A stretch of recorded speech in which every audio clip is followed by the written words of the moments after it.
জননেত্রী শেখ হাসিনা আমরা যে পারি, আমরা নিজের অর্থায়নে যে পারি পদ্মা সেতু প্রতিষ্ঠা করে সেই জিনিসটা তিনি বিশ্বের মধ্যে এটা প্রমাণ করে দিয়েছেন। শুধু তাই না, আজকে আপনি ঢাকায় মেট্রো রেল চলবে, এটা অনেকে স্বপ্নের মতো ভাবতো, আজকে মেট্রো রেল চলছে। আমরা প্রথমেই 14 দল গঠনই করেছিলাম মুক্তিযুদ্ধের ধারায় দেশকে নিয়ে আসা এবং দেশকে উন্নয়ন অগ্রগতি যে বঙ্গবন্ধু যে স্বপ্ন দেখেছিলেন তা বাস্তবায়নের জন্য। এবং জননেত্রী শেখ হাসিনা 2008 সালে ক্ষমতায় আসার পরে সেই যাত্রা শুরু হয় এবং সেই যাত্রার যে অন্যতম যে উন্নয়নগুলি আছে, পদ্মা সেতু তার একটি অন্যতম নিদর্শন। কারণ পদ্মা সেতু নিয়ে অনেক আন্তর্জাতিক ষড়যন্ত্র হয়েছে যাতে এটা না হতে পারে। কিন্তু জননেত্রী শেখ হাসিনা আমরা যে পারি, আমরা নিজের অর্থায়নে যে পারি পদ্মা সেতু প্রতিষ্ঠা করে সেই জিনিসটা তিনি বিশ্বের মধ্যে এটা প্রমাণ করে দিয়েছেন।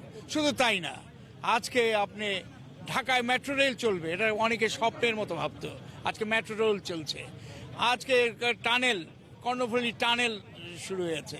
এই যে উন্নয়ন এবং অগ্রগতি অগ্রযাত্রা, মানে উন্নয়নের যে সড়কে যে মহাগতিতে অগ্রসরমান, সেটা আজকে আমি মনে করি এই জন্য এর একটা অন্যতম নিদর্শন পদ্মা সেতু। আজকে সেটা সমাপনী দিনে আমরা আসছি। আমরা আমাদের মহান আল্লাহ তাআলার কাছে শুকরিয়া জ্ঞাপন করি, আমাদের দেশের জনগণের কাছে আমরা ধন্যবাদ জানাই। তারা আজকে এটা করতে গেলে তো অনেক সময় অনেক কিছু অনেকের অনেক জায়গা দিতে হয়েছে, সব দিয়ে। এবং সর্বোপরি যে দক্ষিণ বাংলার সাথে যে সড়ক পথ এটা উন্মুক্ত হওয়ার পরে দক্ষিণ বাংলার সমস্ত শিল্প বিভিন্ন ক্ষেত্রে অনেক অগ্রগতি হবে এবং অর্থাৎ বাংলাদেশের অগ্রগতি হবে। তাৎক্ষণিক যোগাযোগ ব্যবস্থায় তো অভূতপূর্ব একটা উন্নতি সাধিত হয়েছে এই এলাকায়।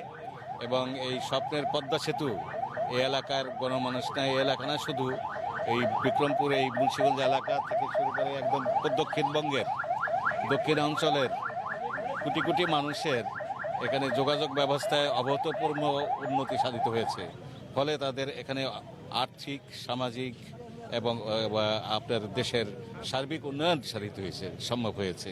এবং সবচেয়ে বড় কথা হলো যে এটা সারা বিশ্ব এটা দেখেছে যে বাংলাদেশ তার নিজস্ব অর্থায়নে পদ্মা সেতুর মতো একটা মেগা প্রকল্প এখানে স্থাপন করতে সক্ষম হয়েছে।